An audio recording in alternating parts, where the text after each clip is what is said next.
পঁচিশে বৈশাখের বয়স চিরকাল ৩১, উচ্চতা প্রায় ৫ ফুট, গায়ের রং উজ্জ্বল শ্যামবর্ণ।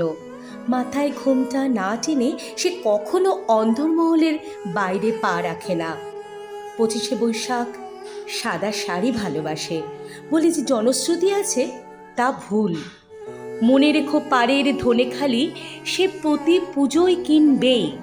শোনা যায় তার চোখের ঘন কাজলে অকালে চলে যাওয়া মেঘ ভেসে ওঠে, আর নবীন কবির দল তাকে চিঠি লেখে নিয়মিত।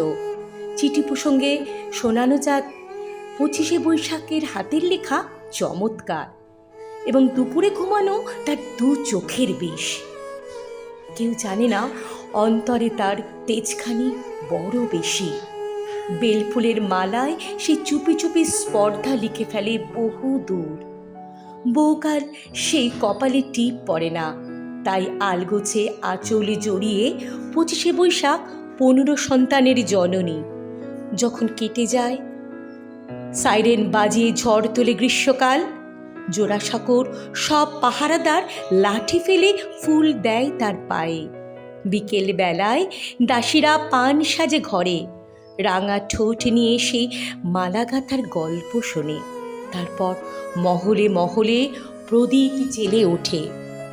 মনে মনে বুঝে নেয় আরতির সময় হয়ে গেছে। লিরিক থেকে কাপলেট তার ভেজা চুলে ঠাকুরের গান গায়।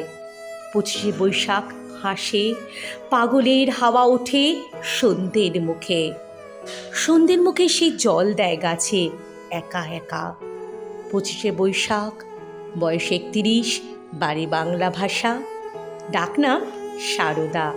লোকে তাকে রবীন্দ্রনাথের মা বলে জানে।